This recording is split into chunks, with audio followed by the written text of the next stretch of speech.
News, सच जरूरी है। यह है MNS न्यूज नेटवर्क और आप देख रहे हैं MNS न्यूज टीवी। मैं हूं आपके साथ सोनल। तो आइए देखते हैं आज कुछ खास खबर। यह खबर मुंबई शहर से सामने आ रही है।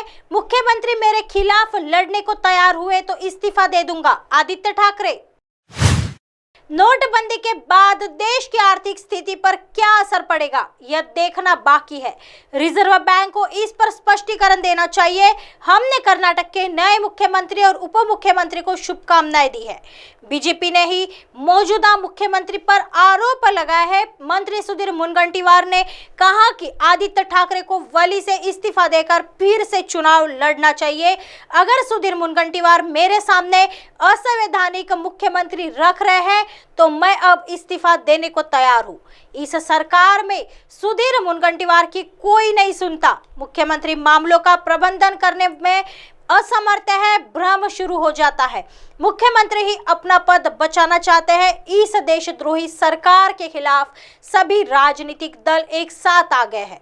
अगर कर्नाटक में 40% भ्रष्ट सरकार है तो महाराष्ट्र में 100% भ्रष्ट सरकार है। पूरे प्रदेश में कीचड़ होने के बाद अब नालों की सफाई जरूरी है।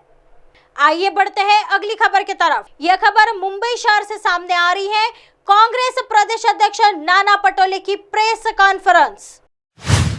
राज्य में कुछ जगहों पर दंगे हुए, लेकिन इस दंगे वाली जगह पर कोई पुलिस नहीं थी। पुलिस को शक है ऐसी स्थिति कभी नहीं थी। पुलिस की बदनामी नहीं होनी चाहिए। पुलिस महानिदेशक से मुलाकात कर इस संबंध में पुलिस को उनके कर्तव्य के प्रति जागरूक किया। केरल स्ट्राई में हर कोई लगा हुआ है, लेकिन महाराष्ट्र में कई महिलाएं लापता है। खारघर में हुई घटना को लेकर अब तक आयोजकों पर मुकदमा क्यों नहीं दर्ज किया गया?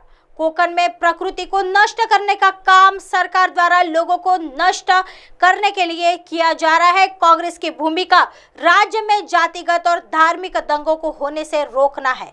हम लोगों से संयम बरतने की अपील करते हैं।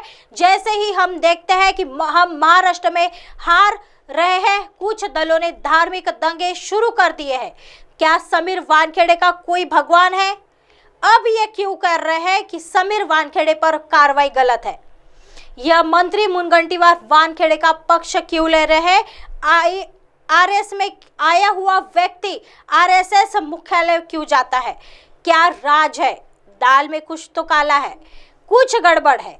वानखेड़े में ऐसा है जिससे वे डरते हैं। पुलिस ने समय पर दंगा स्थल पर हस्तक्षेप नहीं किया। कैबिनेट का विस्तार होगा। अब मंत्री पद के लिए बोली लग रही है, तो हम सुनते हैं। देखो, मुझे तो पुलिस का जो प्रॉब्लम है, जिसके बारे में हम आज पुलिस महासंचालक को मिले, और पुलिस की जो प्रतिमा महाराष्ट्र की पुलिस की है वो हमेशा बनी रहे, यह हमें कांग्रेस को लगता है। लेकिन जिस तरह से महाराष्ट्र की पुलिस डरी हुई है प्रशासन सरकार से, उसका भी अंदाज हमें आ रहा है। तो जो नासिक ज़िले में जो घटना त्र्यंबकेश्वर में हुई है, उसकी पूरी मालूमात जब हमने ली तो ये घटना वहाँ पर करने जा रहे थे, लेकिन जनता की सतर्कता से वो घटना वहाँ पे बच गई। और इसलिए आनन फानन में उस तरह का उप मुख्यमंत्री ने ट्वीट किया है कि नहीं हम कार्रवाई कर रहे हैं। फिर अकोला के बारे में क्यों नहीं बोल रहे हैं? जहाँ घटना हो चुकी है, यहाँ त्र्यंबकेश्वर ने लोगों ने रोका है, लोगों ने वहाँ पे समझदारी लिए। बाहर के कुछ लोग जाके वहाँ पर हेट स्पीचेज करने से माहौल नहीं बिगड़ने वाला है। त्र्यंबकेश्वर की जनता ने उस तरह की भूमिका ली है। और लेकिन अकोला में जिस तरह से हुआ है, और खुद पालक मंत्री देवेंद्र फडणवीस वहाँ के हैं, अभी भी अकोला में शांतता नहीं है। पुलिस वहाँ डरी हुई है, लोगों में भय है। तो इसको ये सब के पीछे का मास्टरमाइंड कौन है, वो फडणवीस ने डिक्लेयर करना चाहिए और वहाँ पे शांतता प्रस्तावित करना चाहिए भूमिका कांग्रेस पार्टी के। आइए बढ़ते हैं अगली खबर की तरफ। भाजपा नेता विजय वर्गीय ने कमलनाथ और दिग्विजय सिंह को कहा बुढ़ऊ।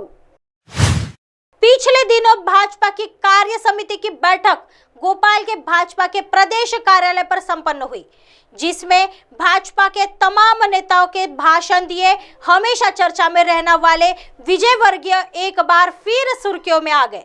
दरअसल भाजपा के राष्ट्रीय महासचिव कैलाश विजयवर्गीय ने कार्य समिति की बैठक में कांग्रेस पर निशाना साधते हुए कहा कि कांग्रेस के दो नेता हैं जिन्हें जासूस बोलू बुढ़ऊ बोलू घूम रहे हैं।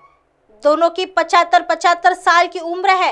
विजयवर्गीय ने कहा कि कमलनाथ जी जब चलते हैं तो उनकी चाल ही देख लो, बस वो चले तो उसका एक वीडियो निकाल लेना और शिवराज जी चले तो उसका वीडियो निकाल लेना। स्पीड से पता लग जाएगा कि भाजपा कितनी तेज है।